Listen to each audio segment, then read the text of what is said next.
one thing that young persons have, regardless of their level of income, position at their company, or whatever, the one thing they have is that is superior to all of us is runway. They have a lot of time to accumulate, to save, to invest. So the one piece of advice, if I were doling out advice to the young kids, is probably just to start early, save consistently, and that's it. Even if it's even start with an amount that you can say bye to tomorrow and not even think about a cup of Yeah. coffee, a meal out with your friends, brunch, right? Just Right. 1%, then 2%, then 3%, then 4%, and so on and so forth. Alpha Day, it's your innovation coach, Rob Jackson, and welcome to another edition of the Innovate Guam Podcast, the podcast where we explore all things innovation, technology, and improvement related to the island of Guam. Don't forget to like, subscribe, and follow me on YouTube, Facebook, LinkedIn, Instagram, and Substack. My podcasts drop at the beginning of each week. Be sure to check out my Innovate column in the Pacific Daily News every first and third Friday of each month. All right, our guest for today's episode is Melanie Mendiola, one of Guam's most visible young leaders in the economic development arena and a clear example of what I call young Guam excellence. Melanie is widely known for her years leading the Guam Economic Development Authority, stepping into the CEO and administrator role in 2019, right as Guam entered one of the most economically volatile chapters in its modern history. She operated at the intersection of policy, finance, investor confidence, and real world execution, where results matter more than rhetoric. During her tenure, she was closely associated with efforts to strengthen Guam's private sector foundation, supporting small business recovery tools, financing pathways, and investment focused initiatives designed to help Guam stabilize, rebuild, and diversify. And now, here's the update that ties directly into today's conversation. Melanie is currently serving as Vice President and Director of Investor Education and Guidance at BG Investment Services, an ASC trust company, where she helps individuals and families build financial capability through education, guidance, and smarter long term decision making. That's what makes this episode powerful. Melanie understands Guam's economic systems from the public sector side, and now she works in the financial and investor education space where the everyday financial decisions of families, entrepreneurs, and professionals become the building blocks of what Guam's long term economic strength look like. Ladies and gentlemen, I give you Miss Melanie Mendiola. Melanie, welcome to the podcast. Thank you. Thank you for so much for having me, Rob. Nice to be Well, here. I'm so excited to have you here. Um, we Thank you have for a what an tradition. introduction that was. Can I just say? I'm very flattered. Very flattered you're still calling me young. I do feel young. Well, you got to start very early in your career. So I still think of you in that mindset. You started off doing big things very young, you know. Thank you. Thank So you very that's going to be a theme throughout this conversation, starting in leadership young. But we start off here with a tradition of icebreaker questions, just kind of see where your head is at in terms of much. Okay. innovation. So the first question I ask all of my guests: what is your definition of innovation and what does innovation mean to you? All right. Well, innovation to me means it's advancing doing something different, something that we've been doing on a regular basis, but doing something differently, something that makes it better, something that helps us level up whatever it is that we're working on. Sometimes innovation comes with a certain amount of disruption, meaning So this Yes. could completely change the game of how things are going. In the case of our economy, when it comes to innovation, what we're talking about is we're building the economy, or we're building, or even, or rather, we're building the economy, but we're doing it in a way.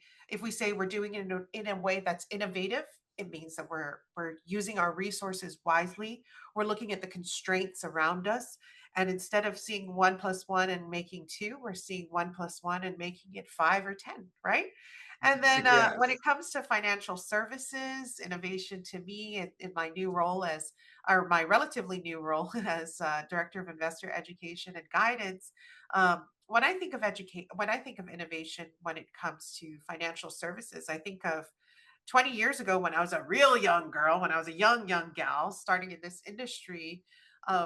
Really, the way that we educated individuals about making good financial decisions was we got in front of them and had one-on-one meetings, and people read trade publications like physical magazines or the Wall Street Journal, things Yes. like that. Yes. And nowadays, information is just everywhere, and that really that level of innovation has helped us so much with regard to the amount of information available to us. Then our job becomes how to separate, uh, how to help us get through all that noise and help people make good, sound decisions. So, innovation, being able to harness the 1 plus 1 equals 5, being able to harness that. Uh, Not just advancement, but advancement that we can target towards overall improvement and better outcomes for towards whatever goal we're looking towards, whether it's economic, financial, or so on.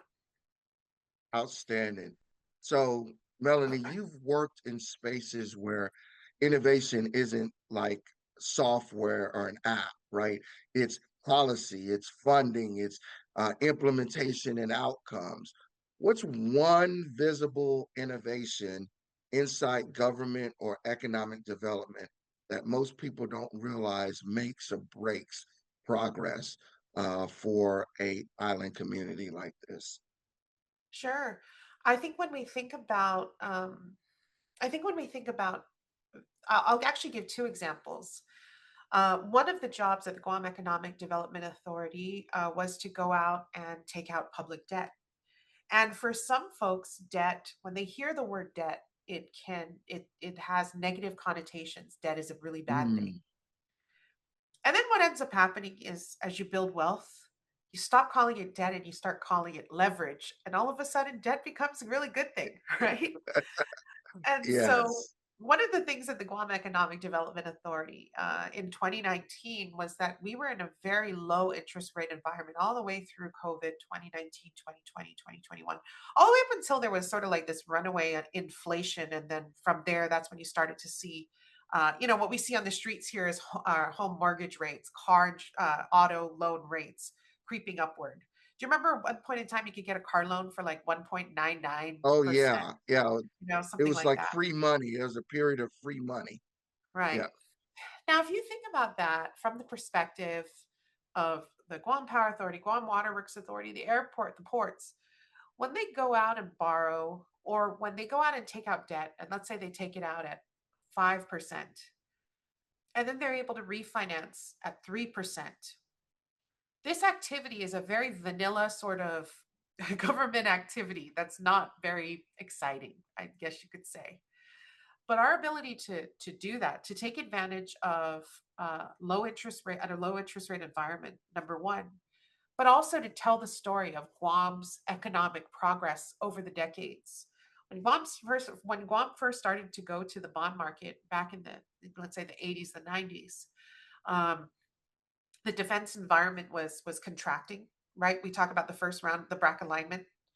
Um, Yes. the Asian economy was expanding and then contracted very, very quickly, right? And so, how do you go and tell a story about how Guam is doing economically then versus where we were right before COVID, hitting 2 million visitors with defense spending teed up through the decade, right? And so, with Yes. that opportunity, what we did was Governor Leon Guerrero gave us, she said, go out there and save the people of Guam some money, and that's exactly what we did. And through multiple bond refinancings and and so on, I think the cumulative amount saved over a couple year period was like over $100 million net present cash flow. Now, what does that mean? Wow. What does that really mean for the people of Guam? What that means is that's not money that's flowing off island to the pockets of bondholders. What it means is that's money that's staying right here, that's being reprogrammed um, towards our people, right? Now, that act in and of itself was not particularly innovative. A bond financing, there's not a whole lot that's innovative about that, right? However, taking the Guam story, putting it as a part of the and as a part of a bigger strategy, but also thinking very strategically, putting our heads together and saying, where do we visualize we want Guam to be, and what are the levers that we can activate, that we can pull to get there in a shorter course, right? And one of the best ways to do Yes. that is, if you're a company and you have a bunch of expenses, you try to lighten the load of expenses so you can push a little faster towards profitability, right? And so Yes. with the government, we're not looking for profitability, but what we are looking for is that government is better able to deploy services, right? So that was something at GEDA. There was another area that I thought was really interesting while I was there, which was the childcare industry. I mean, this also happened because I just so happened to have a couple kids while I was the administrator at GEDA. I learned, people used to say, "Oh, kids are expensive," and I thought they were lying. Okay, I thought they were. Oh, I didn't think they were lying. I thought they were exaggerating. I was like, "Come on, kids are little humans. They eat less. How expensive could they be?" And then I got slapped with my first daycare bill, and I was like, "Oh wow!" And Wow.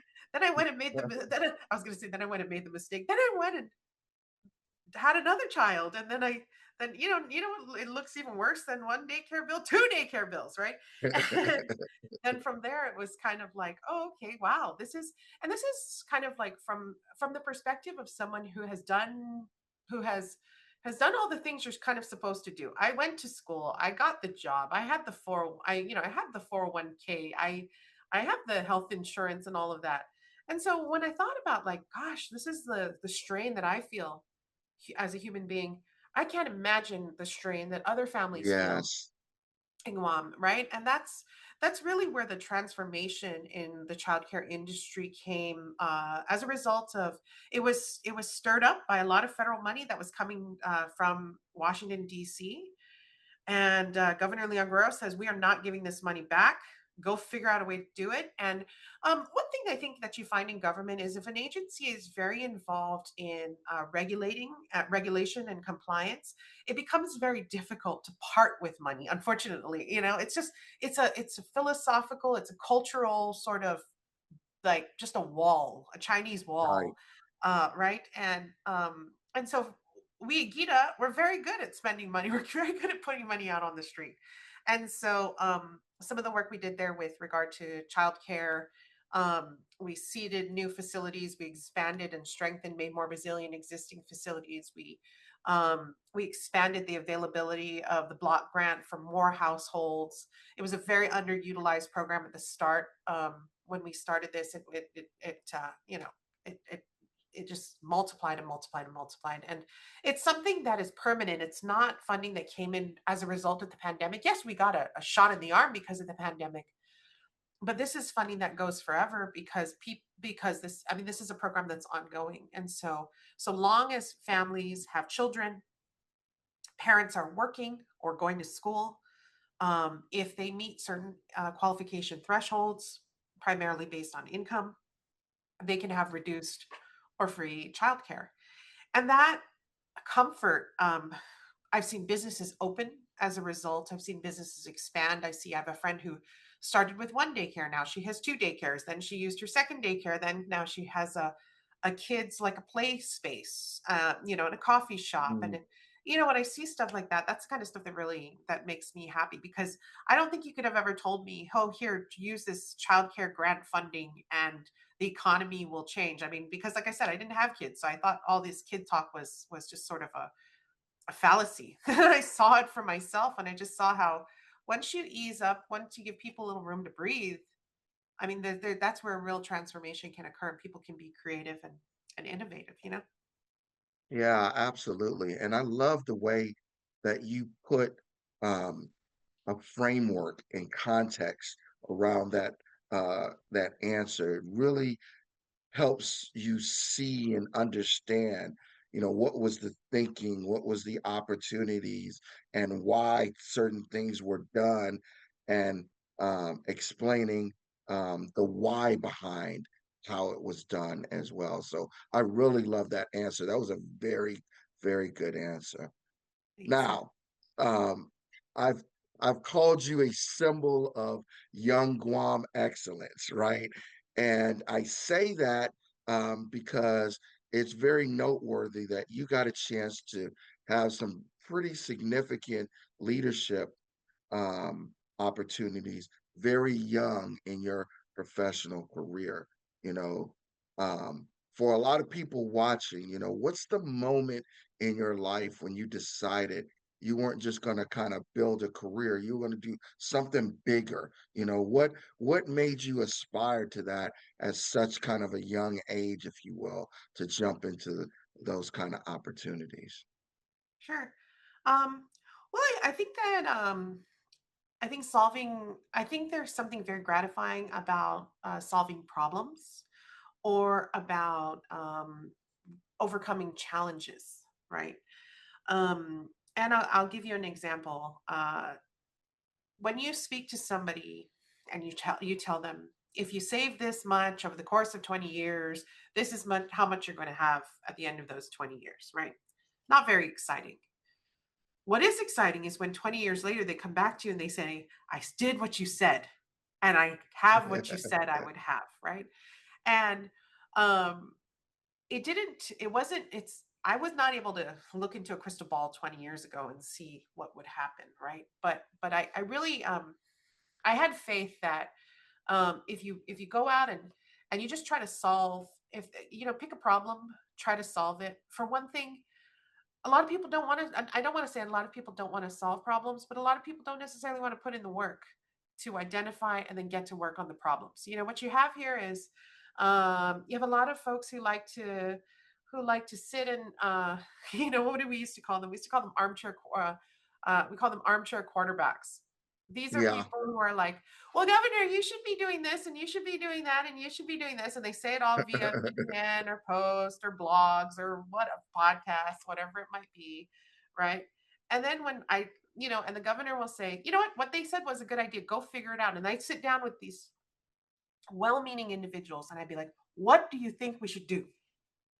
And they look at me and they say, well, you should privatize. And I'd be like, okay, privatize what exactly? And that would be for me to kind of go and take that idea and then go and try to translate that into government, right? Um, Yes. Early on, I don't think I don't think I saw like this as being, I don't think I saw my work as being particularly like striving for a specific goal, just trying to solve the problem right in front of me, really. One of the jobs very, very early in my career was I was a counselor for participants in the government of Guam retirement plan. So here I am, 20 something year old girl, and people will come before me and they're contributing to the government of Guam 401a. They don't, they're contributing to the 401a. They have a 457 that they can contribute a little more. And my goal would be to kind of talk to them and educate them about this plan. And a lot of what I would share with them is I would say, you have no control over, because a lot of what was going on in the early 2000s was people were hemming and hawing about the defined benefit plan that went away in the 90s. And I would say to them, I'd say, crying about this plan that went away 10 years ago is like crying for a girlfriend who left you in high school. It is Yes. unproductive and it is not helpful. We need to focus on the future. The problem is, right? The challenge we have is that right now you're doing very little. So if you did more, these are the possible outcomes, right? And when I realized that there was a population of government employees that once you started to see that transformation in their thinking, and then how they could go from having this feeling of no control to a feeling of a lot of more control, greater control, that they Yes. could determine their own future, that they're not just subject to the decisions of people around them, governments, and so on and so forth.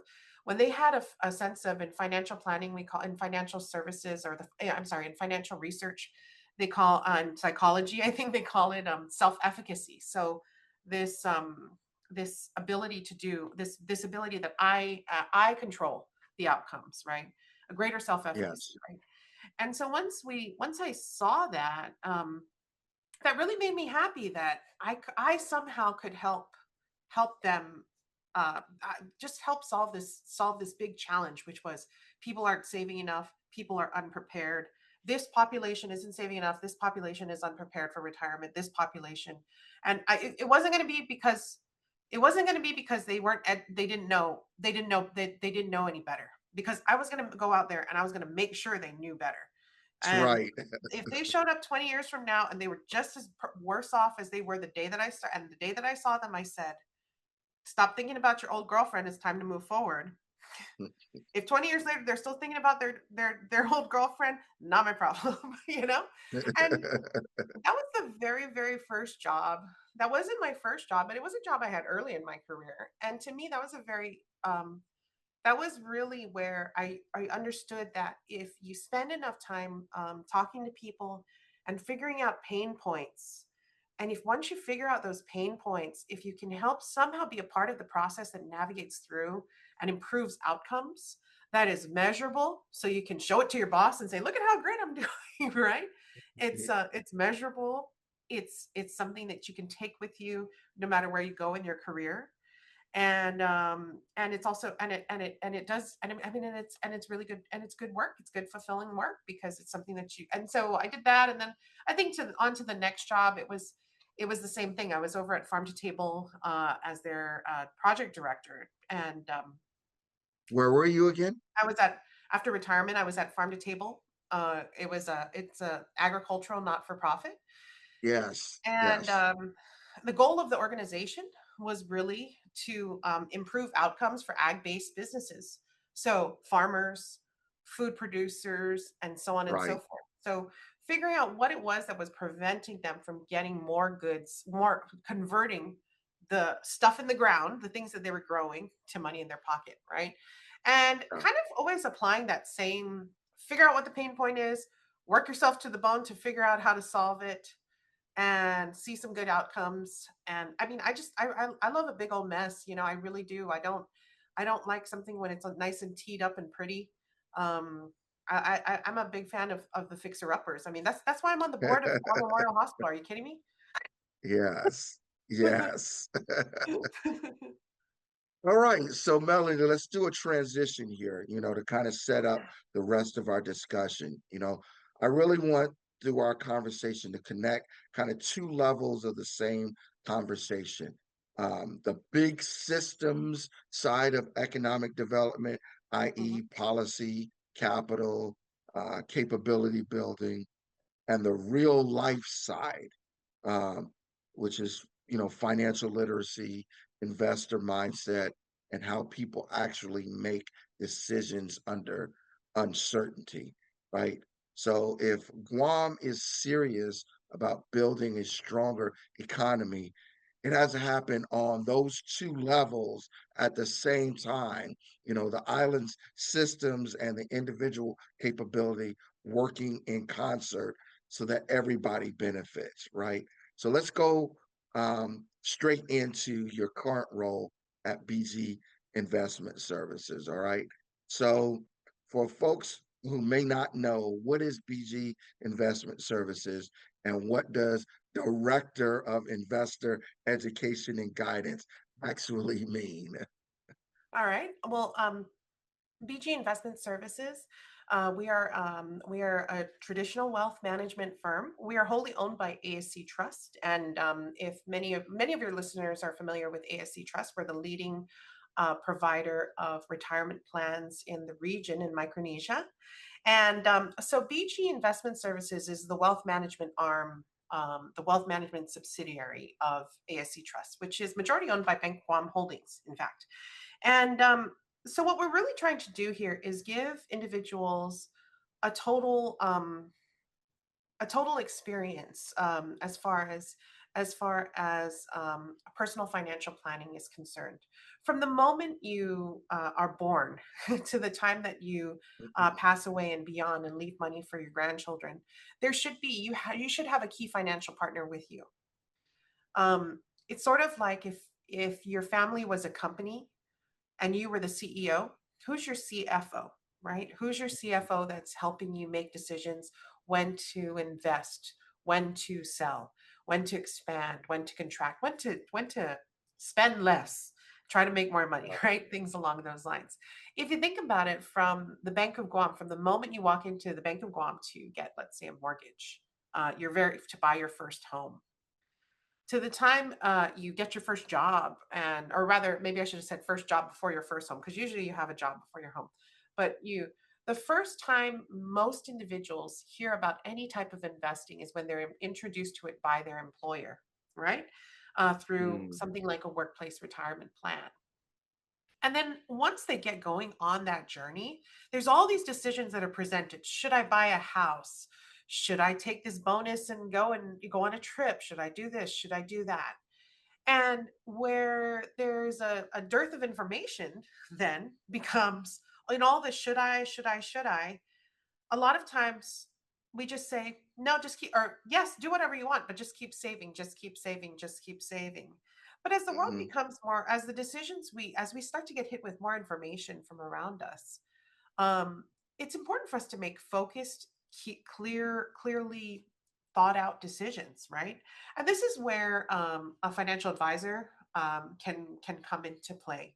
A financial advisor, an investment advisor, and the education and advice that we provide at a firm like at our firm at BG Investment Services to our clients includes how to manage your investments, how much you need to accumulate over your working career to be able to have a comfortable retirement, key financial planning decisions, saving for your kids' college, but also cash management decisions for institutions and organizations. So we do work with a number of we do work with.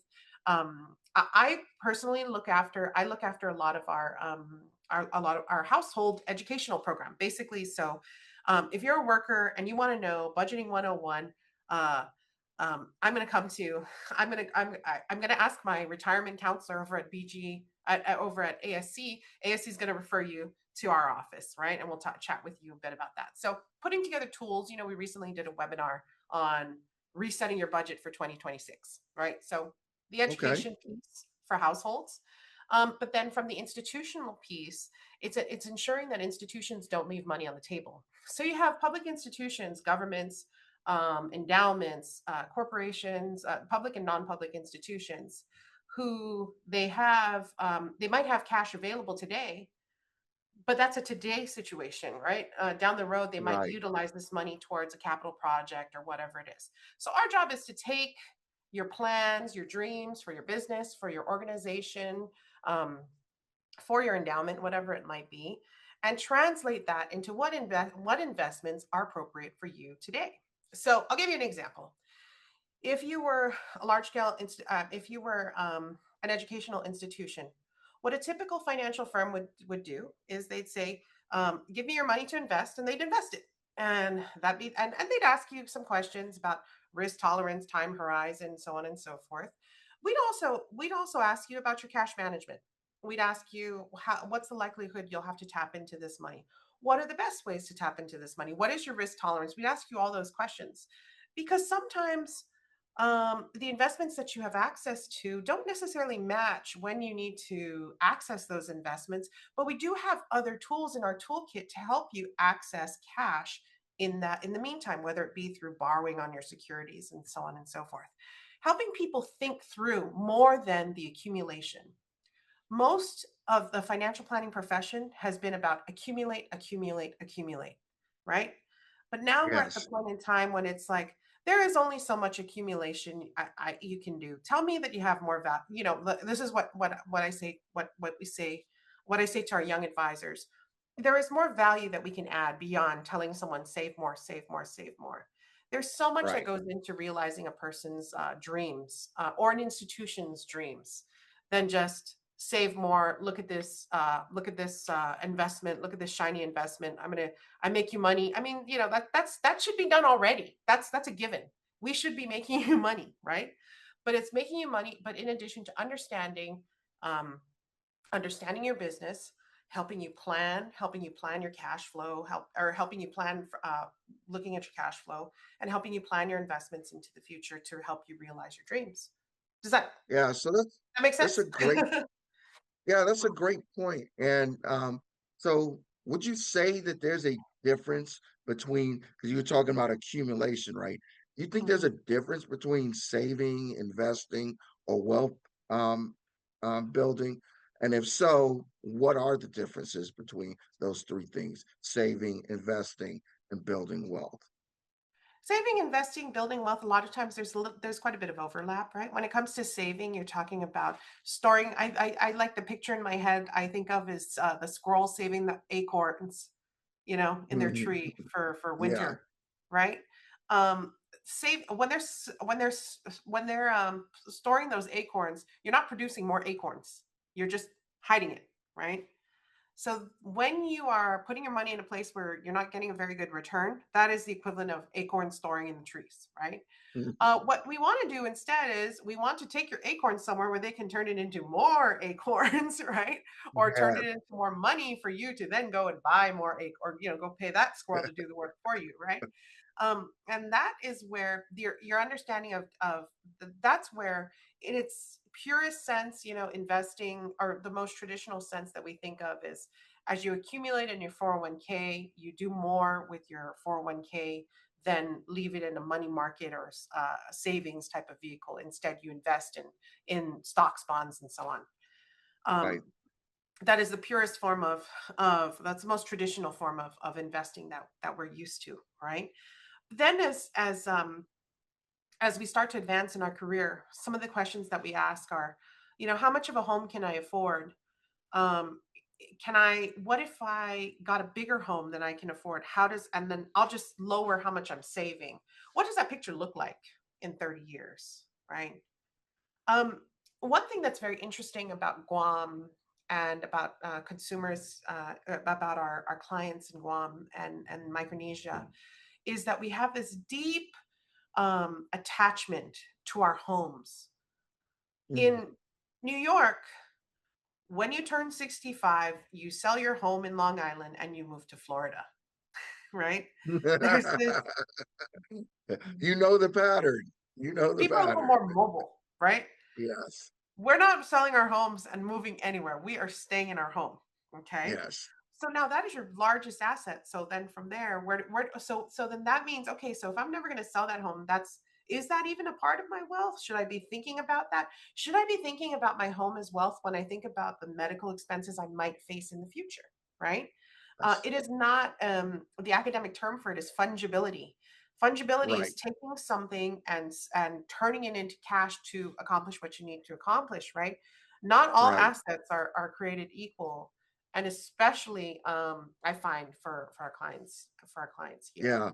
So in your current role, what are some of the most common patterns that you see that kind of keep people financially stuck, regardless of income level, these kind of habits or mistakes or what are those that you I see? don't know if it's financially stuck. I don't want to say so much stuck, but one of the things I find often is that people get their advice from their like friends and neighbors and family members. So like they have this, they have a banidosu, a show off of a brother-in-law named Mm. Pete, you know, and Pete says, you know, Chalu, I bought this crypto and it did this and it did that. And, and they'll tell them all these things and it gets them all feeling bad about themselves. And then they go and they do it and then it doesn't turn out for them the way that they want. That's a very common occurrence that occurs on our island. And sometimes I say to folks, you know, you don't go to the grocery store to get your hair cut or colored. You don't go to like Right. Go to I the don't right get place. as smart as my colleagues are here at BG Investment Services, I generally don't ask them for medical advice. I go to a Right. doctor. And so I often find that the decisions we make are, and more than anything, and this is not a Micronesia or a Guam thing, this is a human thing, is when it comes to our finances, we get very, very, very emotional. And it's important, it's totally fine, it's totally fine to feel emotional. You put your blood, sweat, and tears oftentimes into accumulating that money, but then when it comes to growing that money, it's if you need a surgeon to perform the surgery, you don't try to DIY that, right? And there are Yeah. people that are very good at the DIY thing. They're comfortable with it, and I applaud them for that. They can, and I think that that's certainly the most cost effective way to do it. But for others, it's like, hey, it's not cost prohibitive to come and seek professional guidance in this area. Right. And so So, I recommend that people do. so, on our island, we have a lot of entrepreneurs and side hustlers, if you will. What's Yes. the biggest financial blind spots you see with small business owners? What would you say those were? I think the biggest financial blind spot, this is not a me thing. It is when I ask people this during the GEDA podcast, cash flow. It is not assessing the cash flow. They think they're going to be making money from day one, or they don't anticipate how long they won't be making money until Yeah. they do make money. And not planning proper cash flow. When you don't have proper cash flow, you start to make irrational decisions. When you make irrational decisions, your business can go sideways in a lot of different ways. And so I think cash flow planning is incredibly important. So if you're starting a business or a side hustle, or you're thinking to convert your side hustle to your full-time hustle. I was just listening to an episode, in fact, um, I listened to a podcast pretty faithfully called Financial Feminist. And the host, her name is Tori Dunlap. She was talking to a woman about this same thing. And she said exactly the same thing. She said, planning your budget and your cash flow. She said, "What does your lifestyle look like? How is your lifestyle looking, and can you afford it?" Right. So Right. understanding the amount of money you need and how long you need to sustain that behavior, and maybe not such a dramatic off ramp. A lot of times people get into entrepreneurship full time because they hate their job, they hate their boss, they quit, they open up a business, and they're like, actually, that guy wasn't so bad, was he? you know right? So it's like it's similar to choosing and Because I don't like my new boss either. I like I like the relationship analogies, like stop crying over your high school girlfriend. It's sort of like jumping into a new relationship when with the old when it's, oh, I don't like the way this guy snores, so I'm going to get into a new relationship, and oh my god, he doesn't snore but he's cheap, or whatever it might be. It's like you got to think these things through. You have to think about what it is that you want and what it is that you need prior to Yes. moving forward, right? And that's the same thing Right. in business and relationships, I suppose. So, what's the one thing you wish every young professional on Guam would do this year financially that would compound over the next 10 years? What advice would you give on that? The one thing that young persons have, regardless of their age, level of income, or regardless of their level of income, position at their company, or whatever, the one thing they have is that is superior to all of us is runway. They have a lot of time to accumulate, to save, to invest. That doesn't mean they're supposed to wait and shorten that runway, right? So what I'm saying is, if you start when you're 20 and you do just a little bit of something, just a little bit of something, just automatic contributions. All of the research shows that automatic contributions lead to much better outcomes than manually doing it yourself. So the amount of runway you have in front of you versus putting it off, putting it off, putting it off until you're my age, and then saying, "Oh, it's time for me to start saving." By then, it's going to be that much more difficult for you to get to where you need to be. So the one piece of advice, if I were doling out advice to the young kids, is probably just to start early, save consistently, and that's it. Even if it's even if, think even start with an amount that you can say bye to tomorrow and not even think about. a cup of Yep. coffee, a meal out with your friends, brunch, right? Just Right. 1%, then 2%, then 3%, then 4%, and so on and so forth, right? Yeah. All right. So let's shift gears now. All right. And let's now talk more about the Melanie story, if you will, and kind of that young Guam excellence in achieving leadership roles very early. So we talked a little bit about your background already, but you earning these trusted leadership roles early in your career as a relatively young person, particularly given the island culture and stuff, what were the specific habits or competencies that established other more senior leaders trust in you to give you those responsibilities? Okay. I think it's a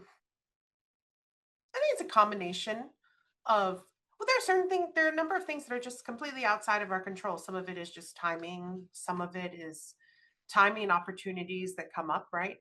But the things that are within our control are showing up, right? And putting in the work. Yes, And so I can honestly say probably for the first, I don't know, 10 years or so, 10 years of my career, of my working career, um, 8 years to 10 years, there was no real, I never quite had a sense of purpose, right? I think that's, when you're 22 years old and some career person comes and somebody like me shows up at your college classroom for career day or whatever the equivalent is, and they say, what was it that drove you? And you say, I found my passion and I did it. I mean, what happens if you're 25 and you don't have a passion?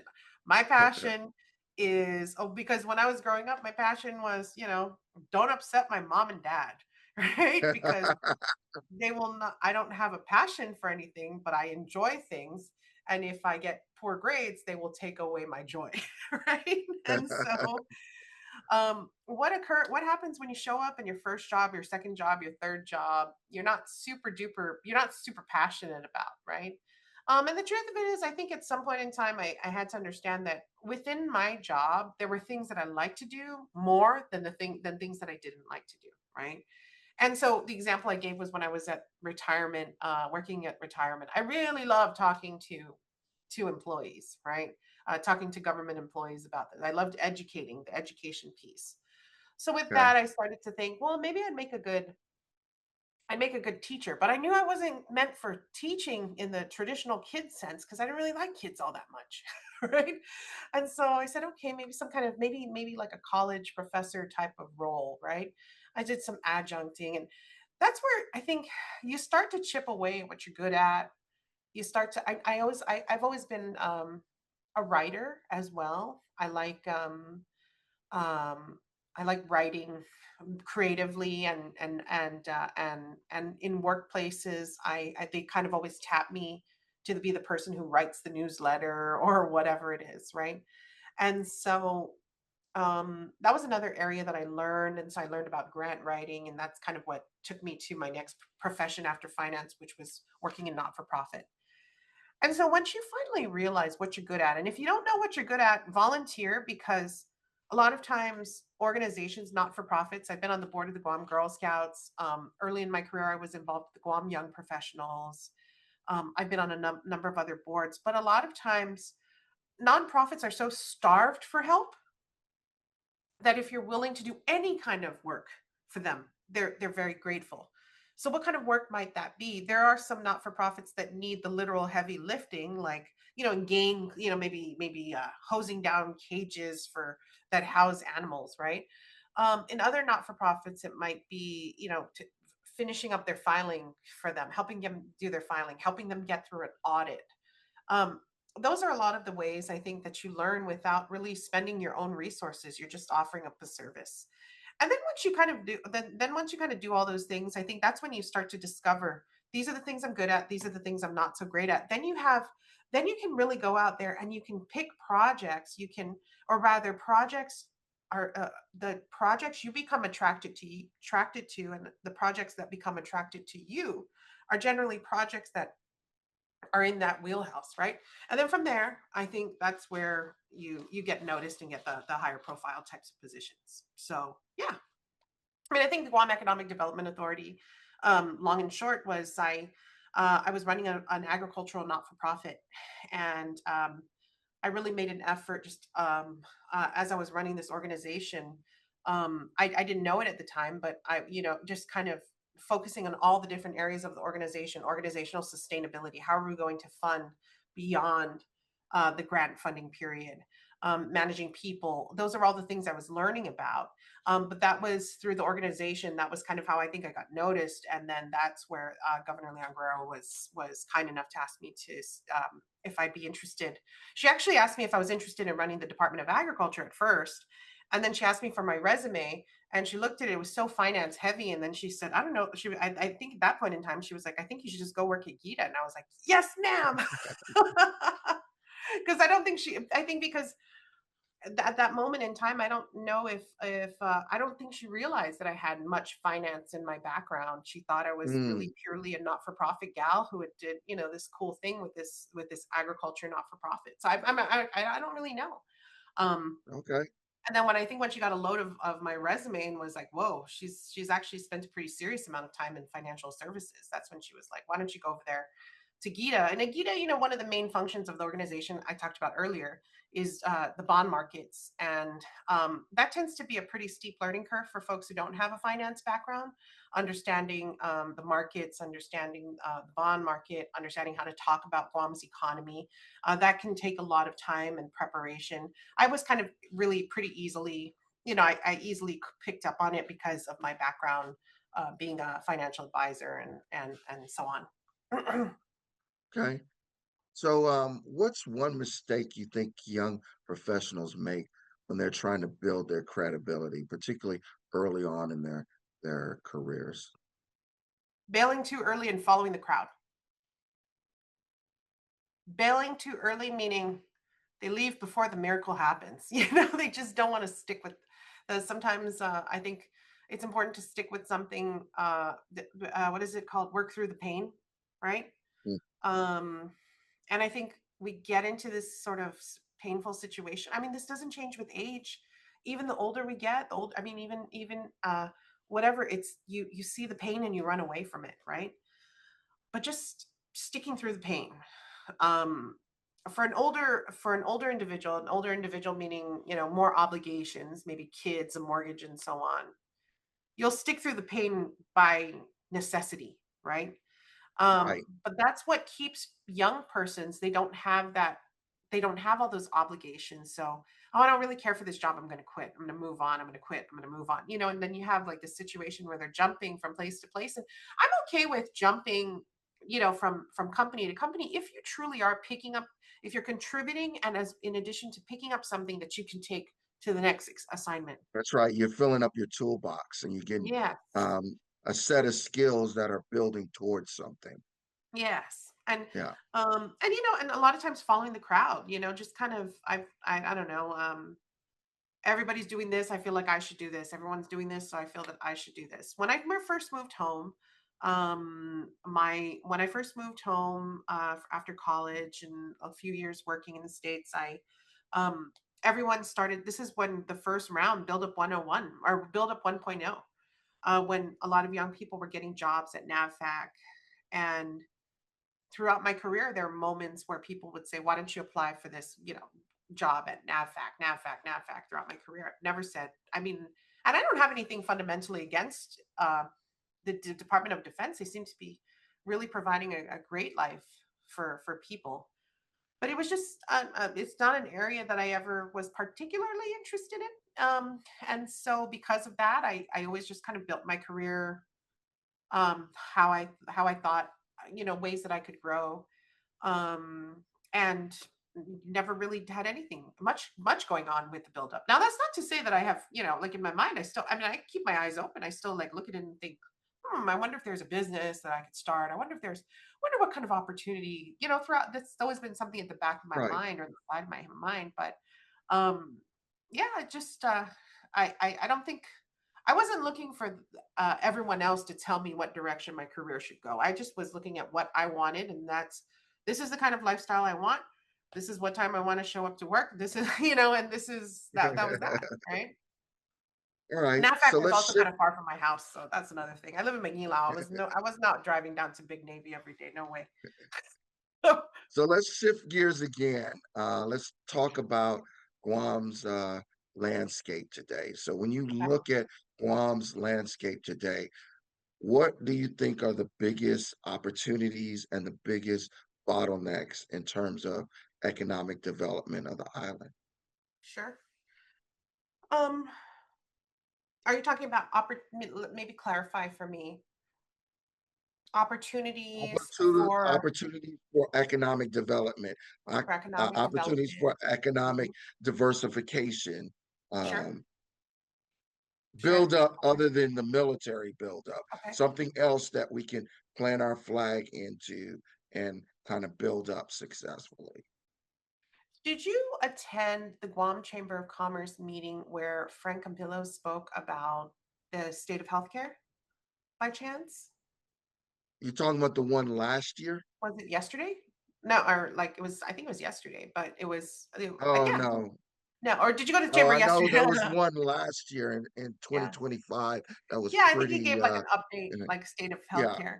You okay. know, one area that I've been very, very curious about, and I mean, this has translated to kind of my work as well. It's, um, working, or by work, I mean volunteering at the Guam Memorial Hospital board of trustees. But I'm very interested in regional healthcare, and Mm, here's why.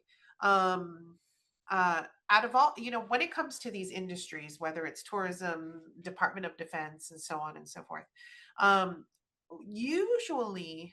Um, Healthcare is when it comes to build up planning, right? Healthcare is one of the most significant, one of their most significant concerns. The military cannot build out. They're not going to bring in all the different specialists just for the purpose of serving their correct. dependents. They'd rather, it is more cost effective for them to be flying people to other medical centers like Tripler Hospital in Hawaii or Balboa in San Diego, right? Plus, there's a growing veterans community as well that's under Correct. resourced, Correct. under supported, if you will, that has its own set of issues.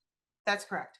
And so for me, I am very interested. When I was at the Guam Economic Development Authority, I was very interested in occupations, in growing our economy through growing occupations in jobs that are quite well paid. So for the most part, what you find in the tourism industry, they have that infrastructure already there. They have the hotels and restaurants and retail, albeit that's a little shaky at the moment. With the Department of Defense, you have base operations support, and so on and so forth, right? Um, but the one area that I thought would be great is already at the University of Guam and Guam Community College, there are healthcare pathways from the perspective of path for kids who remain in Guam beyond high school. So you can go to the University of Guam, you can get a nursing degree, you can go work at you have your choice of Guam Memorial Hospital, Naval Hospital, GRMC, right? What we're finding though is that despite all of these healthcare pathways, they're just quite not enough, and it's an underserved. Basically, healthcare is an underserved industry nationwide, as well as right here at home. And so, in my mind, I think to myself, okay, if we were going to a quick way for us to build our economy, um, would be through getting more healthcare occupations filled by locals, meaning getting more kids trained, whether that training takes place on Guam or off island, so that they could come back home and they can support our hospitals. I think what happens is when you Yeah, have think about how much money we're spending right now with travel nurses and travel docs here on the absolutely, island. Now, not a absolutely knock against them, but you would think that we would have a pipeline to make sure organically and locally they were provided those opportunities. And like you pointed out, even with the pipelines that are producing those folks, there are other um, better paying and bigger opportunities off the island that correct. pulls them away. Correct. to those things. So what is it that we need to keep them here? And then I think, well, what you need to keep them here is you need profitable hospitals, right? You need profitable Yes, clinics, right? You need an industry ecosystem that is more profitable than the current state that it is in, right? yes, And so some of the ways that occurs is through tying research and entrepreneurship. This is where you get the innovation, right? So the University of at the University of Guam. So you have these universities, you have these hospitals in Boston, let's just say, best hospital for women's health ever. Why? Just because somebody in hospital management says we're going to focus on women? No, it's because some university like Harvard or whomever said we want to do these studies, we got this funding, we're doing the research at our university, but we're doing the experiments, we're doing the testing, all these new types of treatments, we're doing it at the local hospital, local right? hospitals. And Yeah, there's funding that's it diversifies the flow of funds, not just from the customer who's paying, not just from the patient, right, but also from research that's coming in, then from the tuition money that's being paid for this expanded program, for the specialty program.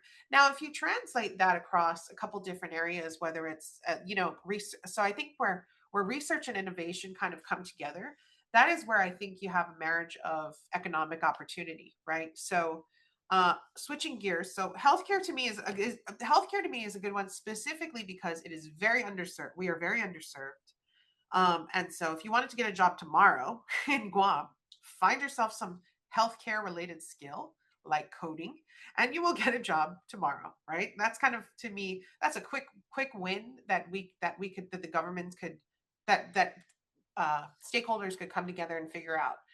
Um, Insurance premiums, I think in the last year have gone up. I'm hearing double digits, and that could be a number of things. It's because, well, wages in healthcare are getting more expensive. It's because medications are getting more expensive. It's because of everything is just getting more expensive. Therefore, our healthcare premiums are going up.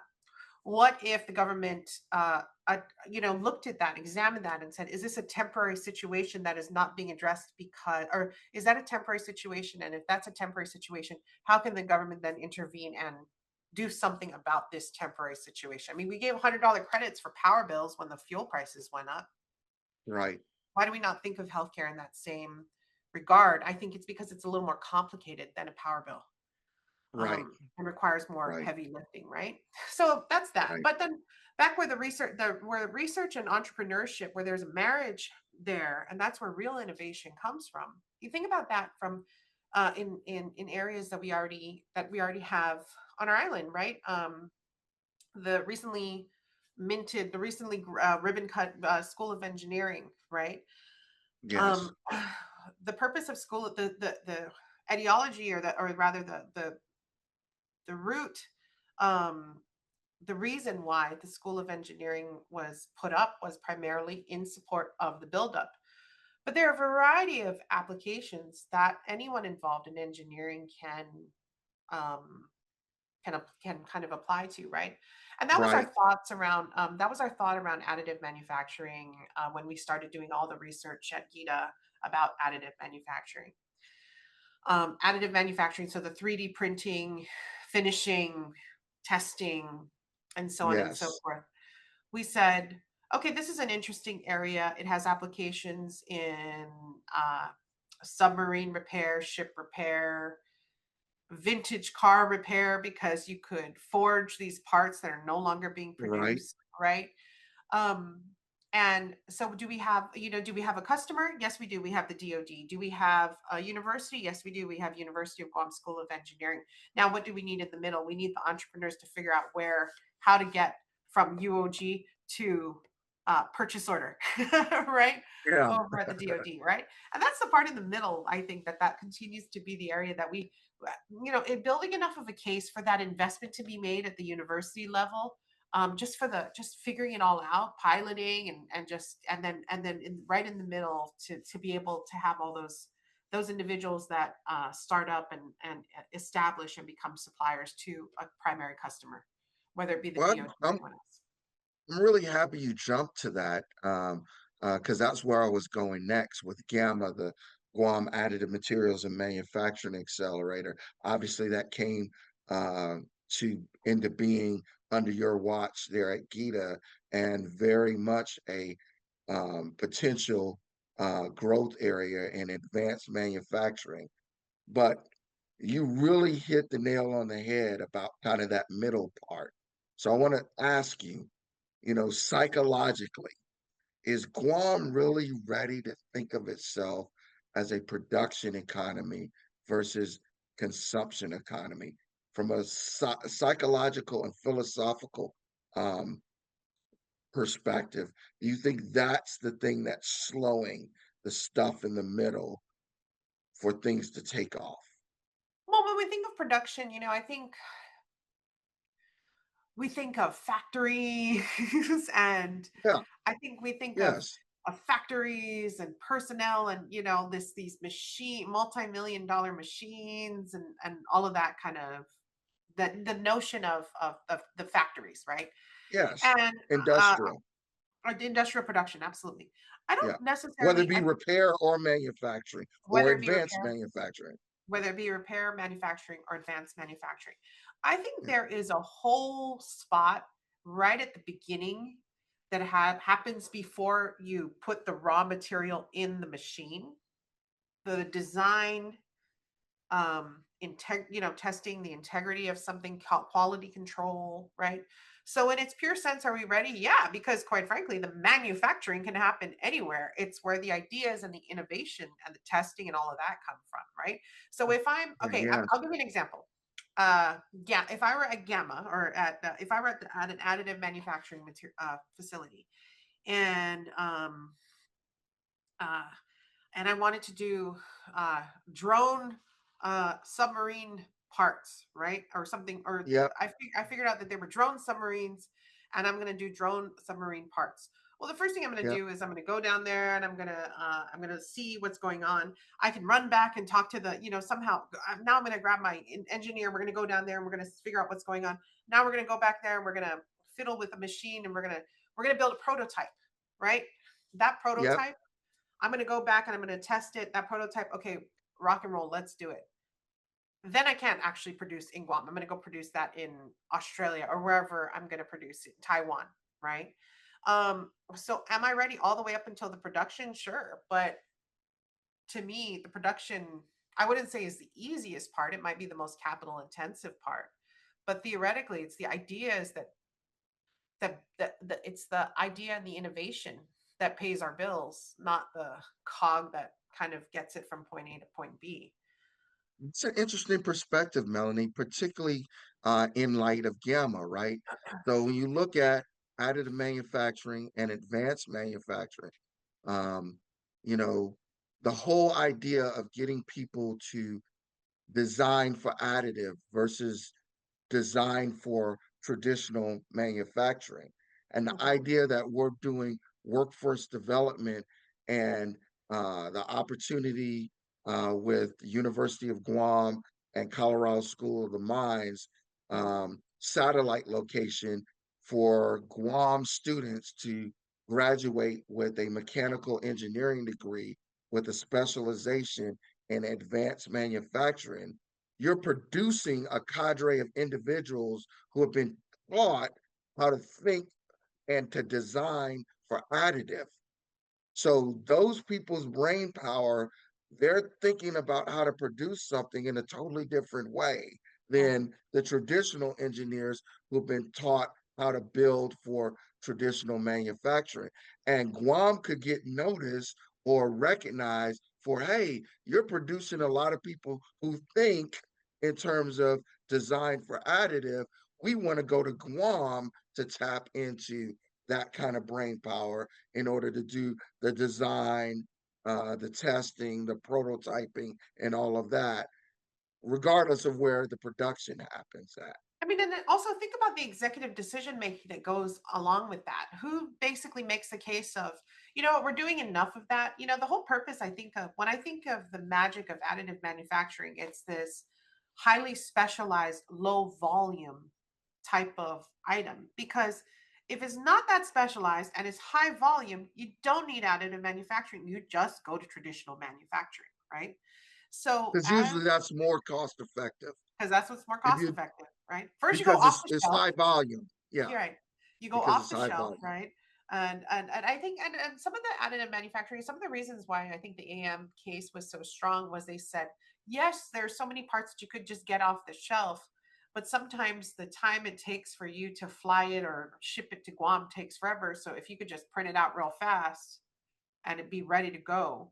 And in my mind, I'm sort And of like, that's yeah, why there's a subset of that's a those yeah, specific parts, and you yeah, kind of alluded to it earlier: forgings, castings, structural parts, and stuff that right. the Navy's probably not going to have on the shelf. And if they do, it might be one or two, but usually they don't have them. And there's this long lead time to go to a casting house or forging house to get these produced and then shipped over here.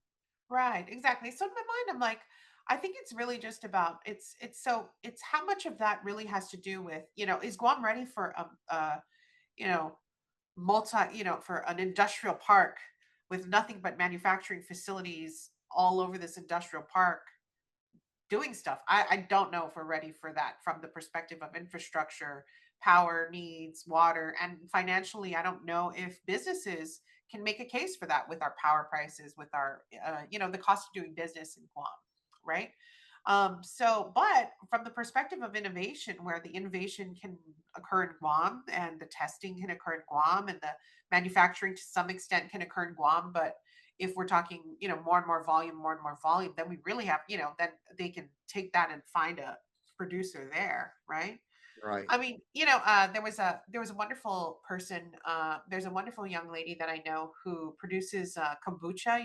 What I'm talking about. Kombucha is the Oh yes, I think I know who the person that you have in mind. Yeah. So one of the things I shared with her was when she started her business, I told her, she started her business, and I said, "Listen, girlfriend, I think you need to focus on the kombucha. I don't think you should do food. Food can be expensive. It can be hard. People are finicky, whatever. If we focus on the kombucha, but the big one with the kombucha was, I need a bottling plant. I need this. I need that. And how much of it do I want to do in Guam versus? And in my mind, I'm like, the value that she brought to this had nothing to do with her physically putting all of it together. It was her creativity and her mind and her vision, and that could have been translated to doing this kombucha bottling in Thailand, but it was, how much do we want to invest to make that happen, right?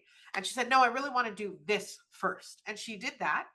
And then she, ran its course. And now she's like, okay, I'm very interested now in tofu or, whatever it is. Also kombucha. She still does the kombucha kind of hobbyist style.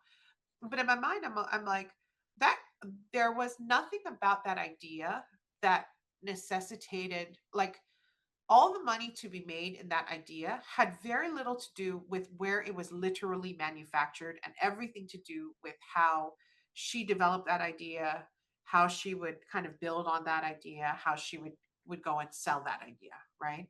um Yes. so yeah, I don't know if that helps make the No, differentiating. that's really great. So let's talk about another initiative that was pioneered during your seat in GEDA, and that was the Guam Transshipment Task Force.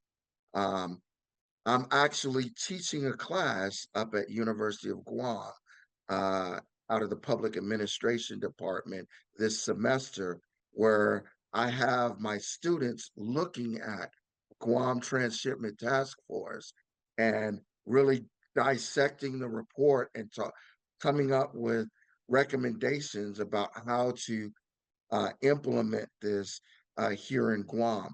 Can you talk a little bit about the Guam Transshipment Task Force, how it came to be, and kind of what lens, kind of the way you framed one of the earlier discussions, how that came to come to be, the context, etc. Man, you're really making me where I don't even remember a lot of the that's I think transshipment was actually, that was an idea of one of the senators of Senator, I believe it was Senator Tina Mooney Barnes. Yes, It was it was yes. it was the Because brainchild of Senator. she led the push in the legislator to put a public law behind it. Correct. And so what we did with the transshipment task force is we created the feasibility study. We utilized a contractor as well as and local stakeholders to come together to put forth the plan, right, for a transshipment type of task force, for the transshipment plan.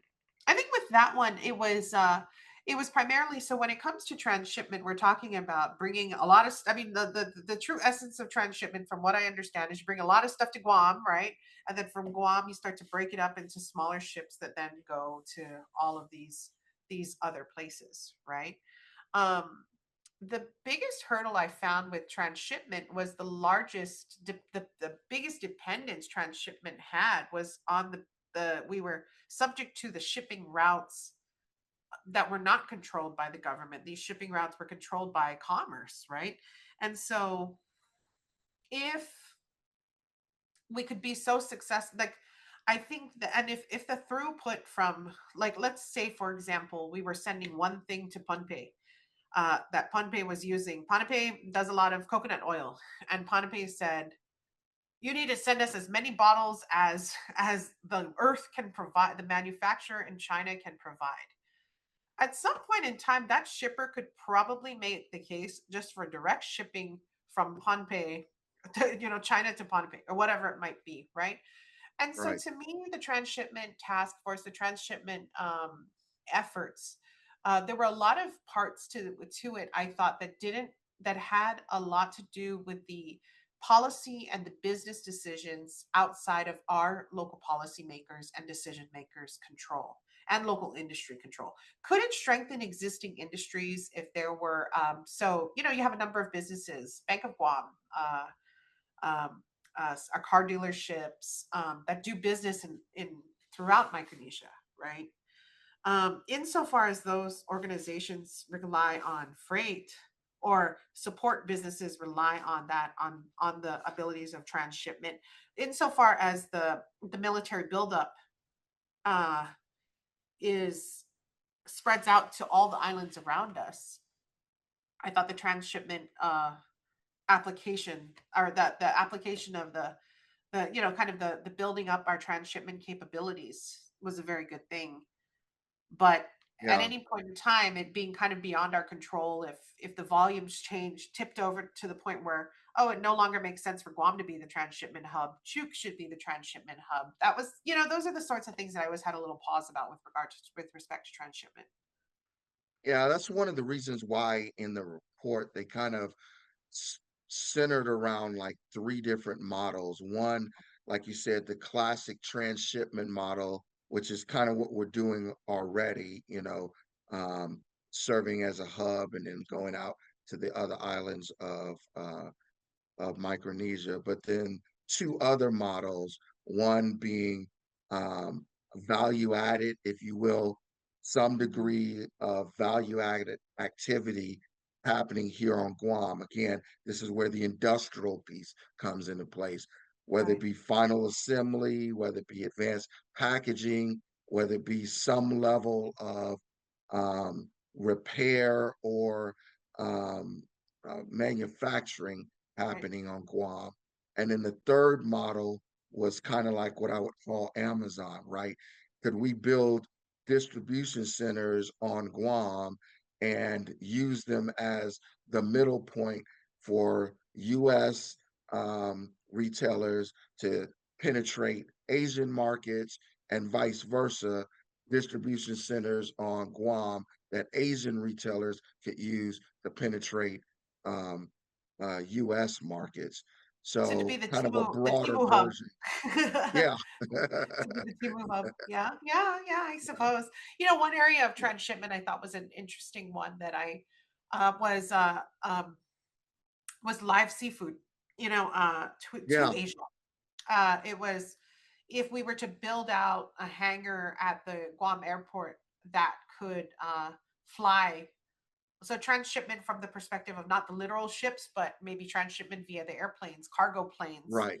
But the purpose was to get large amounts of live seafood from Micronesia aquaculture producers, um, out to Asia. To So the world. Yeah. Yeah. yeah, to the world, exactly. So If for Yeah. some reason we learned how to farm onaga, and then we wanted all that onaga to make its way to Asia, right?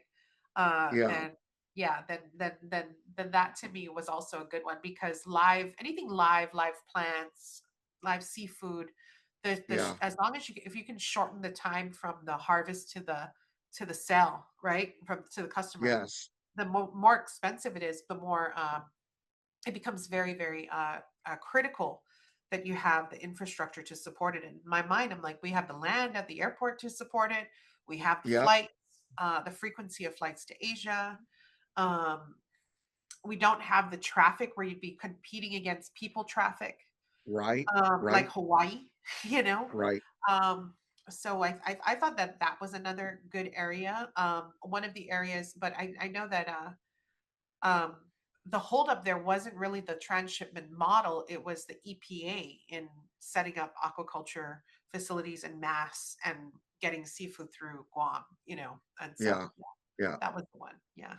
Yeah. As you can tell, I'm geeking out here. Because like I said, I'm teaching all of this stuff right now. Uh-huh. So I'm really Yeah. geeking out with I the always thought, person you who know what? originated.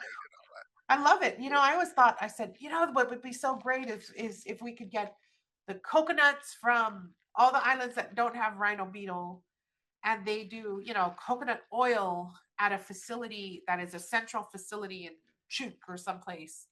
And then Mm, this packaging and selling happen out of Guam, you know, to and ship it out to the final suppliers, and you know, also, or there's the production, but then there's also the grading. Like, this is the version of extra virgin olive oil or extra virgin coconut oil. This is the one that's good for mhm, cooking. mhm. This is the one that's good for cosmetics. This is the one. This is the Yeah. one that gets shipped to Korea. This is the one. You know, like, there could be a whole thing if the region cooperated, if our region cooperated, but we're dealing with so many different governments, sovereigns, and Yeah. setups, right? Yeah. Yeah. So that's great. So let me transition on to the next thing, and that is something called GATA, the Guam Aerospace and Defense Alliance. This is an initiative that I came up with and been writing about and talking about.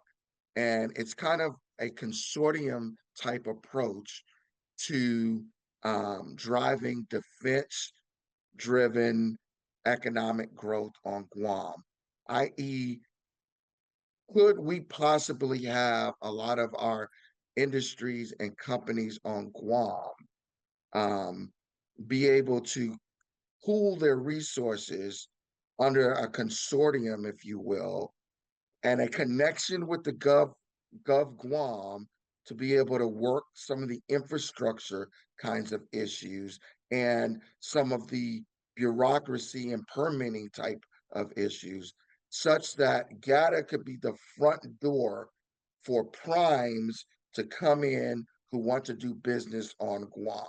So if a um, a ship repair or a ship OEM prime wants to set up a ship um, repair facility on Guam to do work or whatever, um, they could go through this data, if you will, that would help them, take care of all of their permitting requirements, help them uh, do all of the quality, environmental, other kind of Guam requirements, and then maybe pieces of that work get subbed out to different companies that are here in Guam. So kind of a consortium-based approach. What do you think about that as a single front door consortium approach to um, competing and luring big defense primes into Guam to do like repair and sustainment work? Well, how would the organization be funded? Yeah, it would need to be kind of past the hat, if you will. Um, Yeah. Okay. the companies would need to put money in, and then the government would also, I think, need to be a partner and put money into this. And then from there, it needs to drive its money from the contracts that it's competing on and putting back into it. So that becomes kind of the working capital model, if you will. Right. I think there's a couple different ways. I will maybe answer it in parts. The first is an alliance or consortium generally tends to be helpful for the purpose of building up a network, right? Right. And so if you're looking for somebody to, if you're, if, it, but there's a couple different ways actually. There's if you're an alliance or consortium tends to be good if you're looking for a network. So for example, in Guam we have the SAMI, this is our same Society of American Military Engineers, Yeah. the Guam Contractors Association, Chamber of Commerce, and Right. so on and so forth. Um, Now, if you have a singular body that acts as the voice of prime contractors, right? And we're talking about multiple industries, not just construction. This would be less construction and more support of the and sustainment of the forces. So Okay. we're talking So about less ship direct repair, construction. So drone everything else, repair, right? heavy Support and equipment. sustainment. Okay. Yeah. Yeah. Yeah. I think if you have a focus that says something to the effect of where support and sustainment, there's and then helping them navigate through the government of Guam processes. Yes, that could be that the effectiveness of that largely is going to depend on the individuals that you hire and their knowledge of that, the way that system works, right? Right. Um, And and buy-in then from the government of Guam that we're bought into this and we're going to help fast track. We're going to try to eliminate bureaucracy so that we continue to be an attractive place where people want to come to Guam and do business. So we have an incentive to reduce bureaucracy. We have an incentive to improve infrastructure. We have an incentive to do these things because there's these possibilities out there on the horizon of these primes and these companies who want to come in and do business with Guam, but here are these showstoppers, if you will, that need to be fixed, if you will. yeah, yeah, I got you. I So think it I saw the smile. it depends. You know what I was gonna say is it largely depends on the government agency because the government Yeah. agencies that are putting up the roadblocks are the ones that are absolutely intractable by any kind of financial incentive or economic incentive because I have definitely gone down that road with that Bible. And I mean, I will give you an example, and I don't want to pick on any one agency in particular, but I'll give you. I will give you. I'll give you an example that I was so heartbroken when this couldn't happen, or when this went. How this continues to stop us. Um, we have we the when I was at the Guam Economic Development Authority, one of the tax incentives we have is called a qualifying certificate. It provides an abatement or rebate across a number of different tax areas depending on the industry. So I was looking at Right. these QCs and I said, you know, a couple of them are kind of useless. Like they look like they're built for another time, right? So I said, so I pulled out this one qualifying certificate and it was for recycling. And I said, you know what? This is probably the most generous tax certificate I've ever seen. You could produce, you pay no tax, income taxes all get rebated, you pay no BPT and no real property. I mean, it was a tax free environment if you could take junk off of our island, right? But the Yes. primary issue was the amount of garbage. They said they measured it in cubic yards. So it was primarily meant for metal, people to take large amounts of heavy metals off of Guam, right? Uh-huh. Fine. I said, you know, but there's a lot of these innovations these days that take this and turn it into something else, right? So we added a line to the legislation that said, if there is, if you remove a substantial portion of waste or remove or repurpose a substantial portion of waste or something like that, like some kind of language like that, and substantial would be substantiated by like Guam Recycling Commission or Federation or existing not-for-profits that could verify like this is the amount of waste, right? And so it passed, no big deal. It passed through the legislature. Who hates the idea of trash leaving our island? Nobody. Everybody wants trash to go away, right? And so, Yes. so we passed the law passed, no big deal. we had our first applicant. I was over the moon on this. This was going to be the success story I wrote into the sunset. This company was taking tire waste and turning it into building materials. And, this was, and I gave them, talk about the white glove treatment. I wanted them to get their QC. I wanted them all the things. There was absolutely nothing wrong with this project. It was beautiful. I think the only thing wrong was the machine could handle so many tires and they could only do it with like 2 people. And I was like, oh, that's a bummer. It's not really, but it was cool. But it was like, oh, wow. Wow. It handles 100,000 tires. But but the luck of the draw, this company chose a plot of land that was not, you couldn't, they did not have sewer. It only had septic. And in order for them to be permitted, they had to hook up to sewer, which was a couple miles away and would triple the size of the project budget. And we tried everything. I tried short of talking to the Archbishop for, to seek divine intervention on this.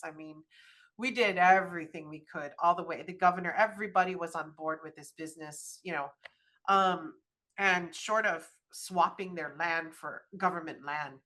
But nobody told them to buy that land. You know what I mean? It was one of those sort of kind of moments where it was sort of like, Yeah. so, but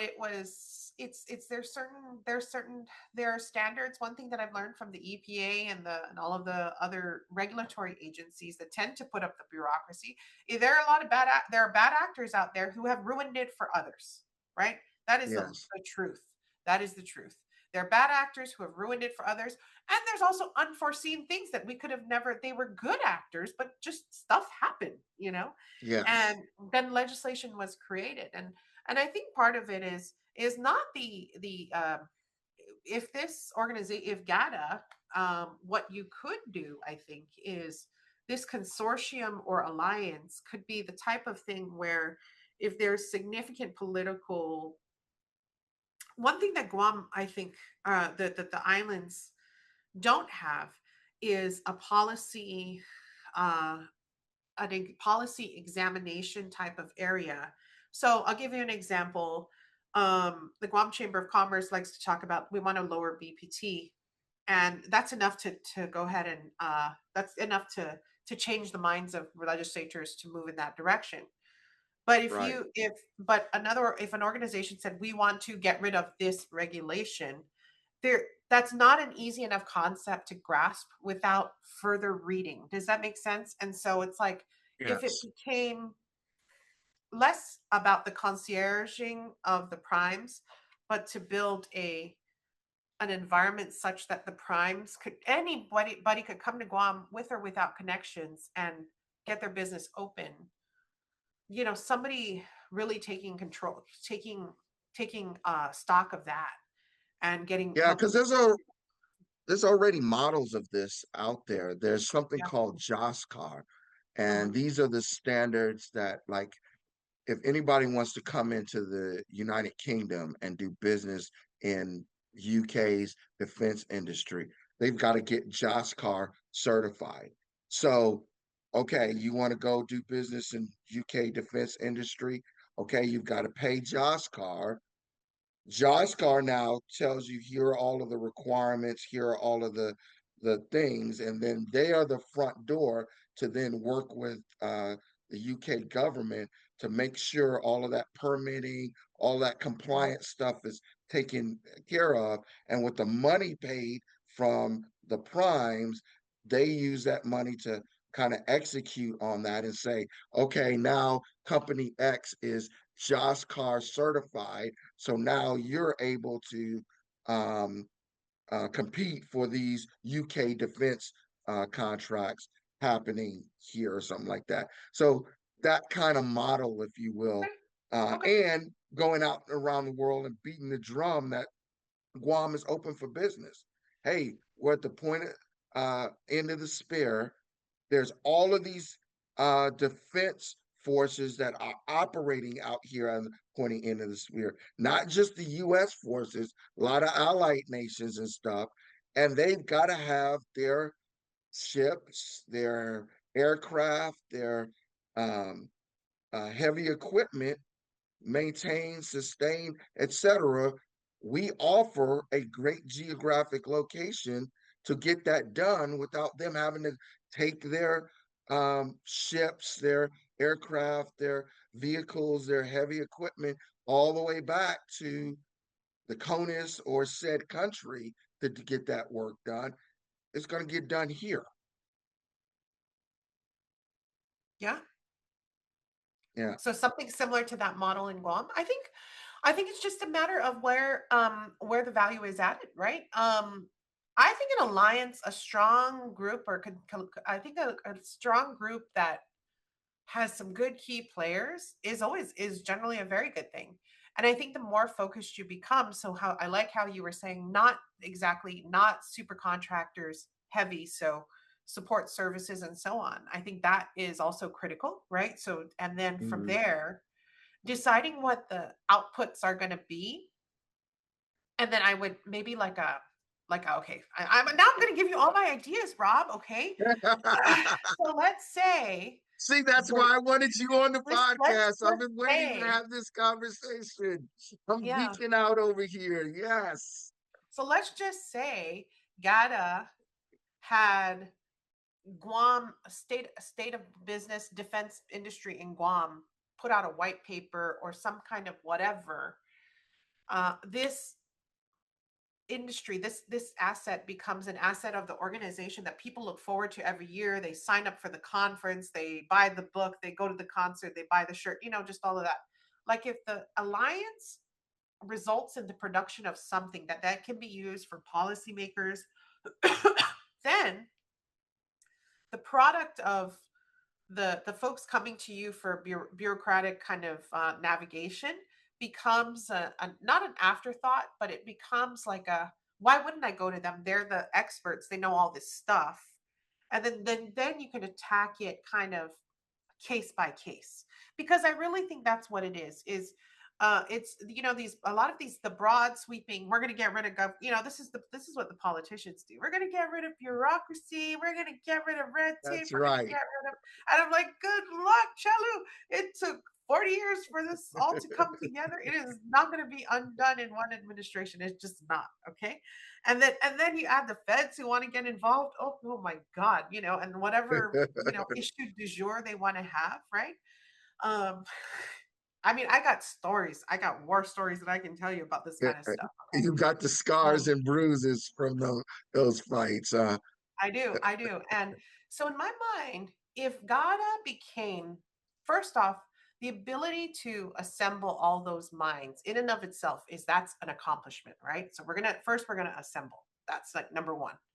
Then we're gonna take from them, Avengers yeah, then we're gonna take from them the best assemble. practices to put in our toolkit, right? This toolkit has value, right? And then this toolkit, people are going to tap on us to carry out these services. We charge for that service. So the charge for us to be your registered agent in Guam, no big deal. The charge for us to go and navigate through Department of Revenue and Taxation, no big deal. Heavy duty, you start to get the Army Corps, EPA. The more involved a business gets, the more it becomes a bespoke kind of service as opposed to a par for the course for our alliance members, right? And then from there, I would fund it through a couple ways. I would say every year you put out this comprehensive report that says the state of defense in Guam or Micronesia, the state of Guam defense of Guam and Micronesia. You charge for that report, like a subscription type of model. And then you have meetings where you have these really sort of people want to hear their point of view about whatever it might be doing business in Guam. And I'm not talking about people want to hear their point of view from the perspective of like the governor, lieutenant governor level. I'm talking about at the agency level. I have a specific question. I need to know who is that person and why. And you get those folks a similar forum like a Zoom where people are let in if they have an active membership to these meetings, where today we're going to unpack government of Guam procurement. Today we're going to unpack uh whatever it might be. Yeah, yeah. And you assemble this sort of just this value that you just give over and over and over, right? That you just hit people with, and they pay for that. And then from there, all the sort of, like I said, the bespoke needs that they have, those come with a separate price tag associated with them. And then that then gives you a predictable stream of income, right? Because you know that my alliance is made up of these sort of founders, but then it's also made up and founders and then maybe you have like an advisory core, right? And then but those are the advisory core kind of steer the agenda, right? The decision, and what kind of content is relevant. But then you have all the general membership, and the general membership just receives all the value. And then they can also participate and engage, and then from there that feeds the advisory core. And the advisory core should not be elected. It should just be like people you think are important because you're the visionary behind this. Forget these elections. Then it gets political. Then it falls apart. Because yeah, I mean, I mean, I'm telling you all the things I've seen. This So is this is great. See, this is why I wanted you on. This is why I want you on.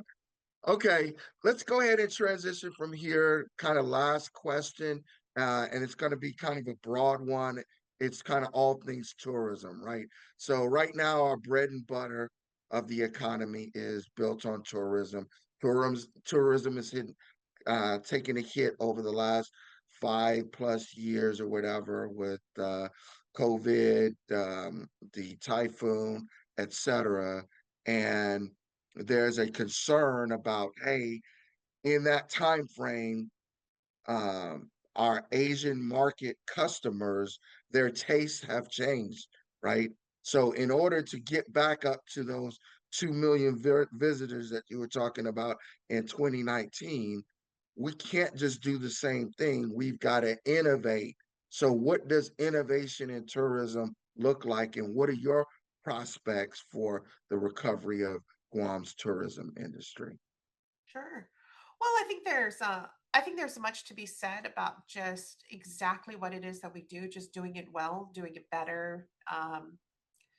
The beaches, keeping them keeping our beaches clean and beautiful, ensuring all the Yes, public bathrooms and public parks are clean and beautiful, getting the yes, homeless out of Aganya, right? And just kind of the just where people can have a visitor experience without really ever doing anything else, right?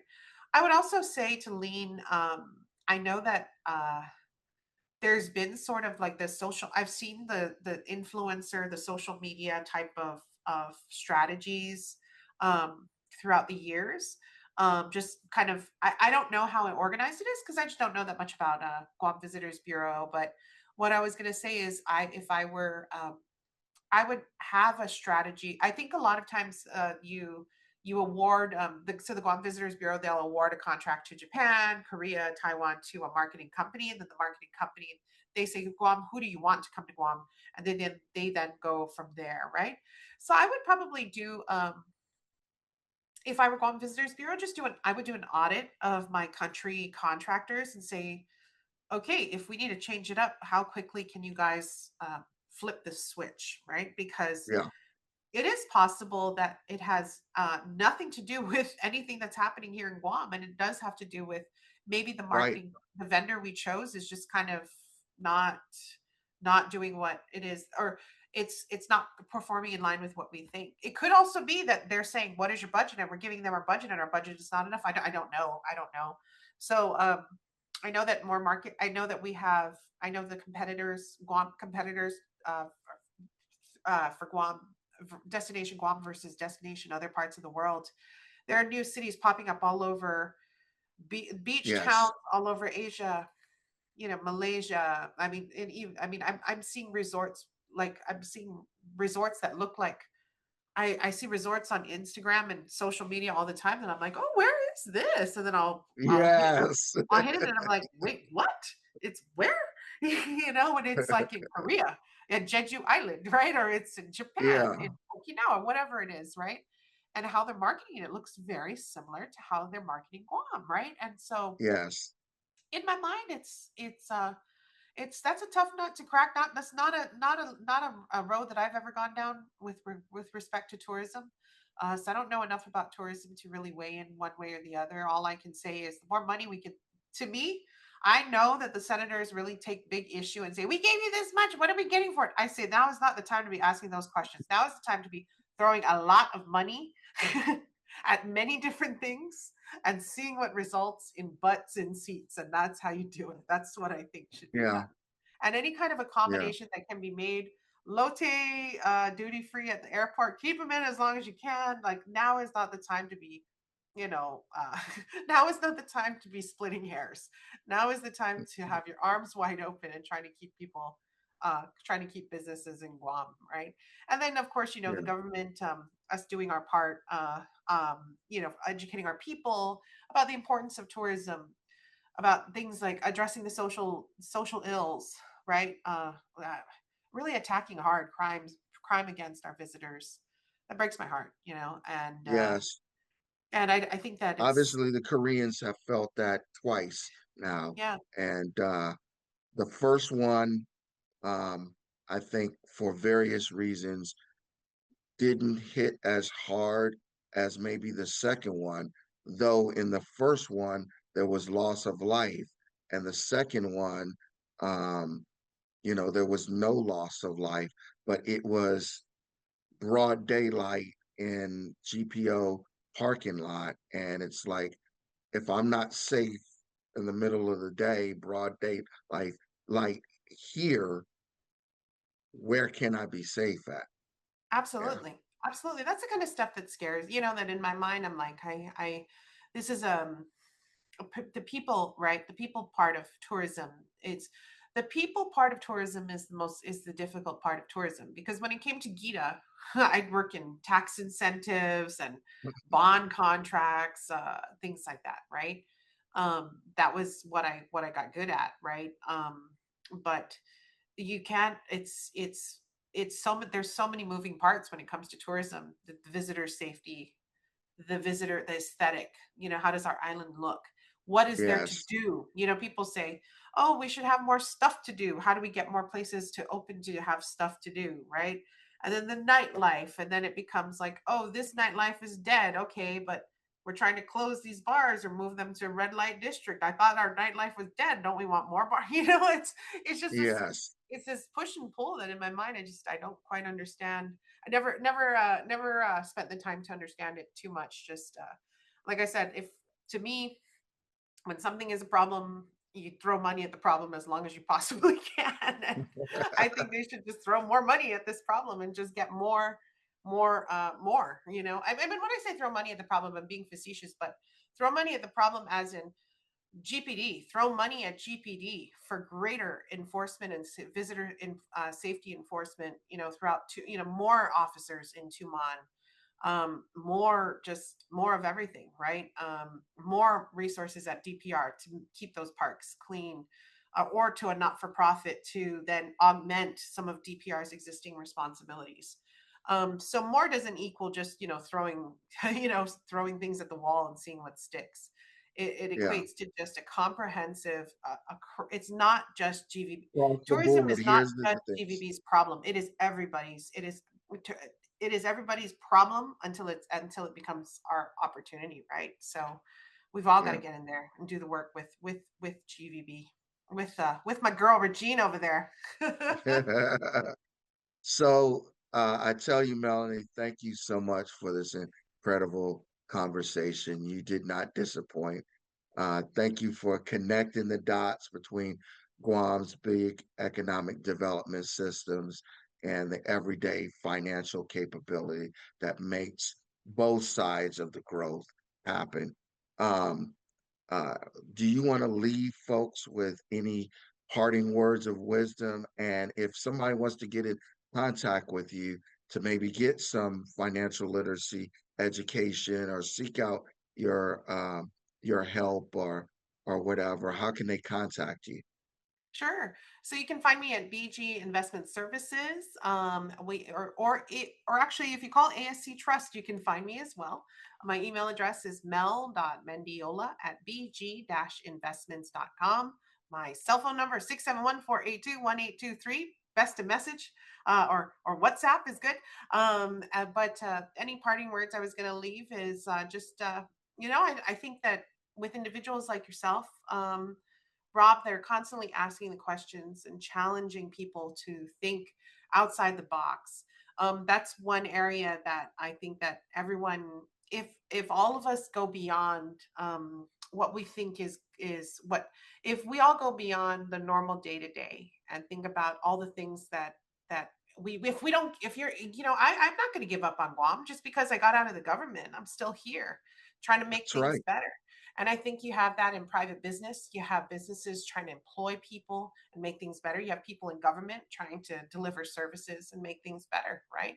And so my only real parting words are just don't keep on, keep up the good fight, keep bringing people together, keep the conversations going, and get people thinking outside the box and outside of their daily routine, because that's the only way we're going to get innovation going on this island. Okay, it's not going to be from just putting our heads down and following orders. It's expanding. It's going to be about expanding our minds and educating ourselves. So yeah, thank That's you right. very much.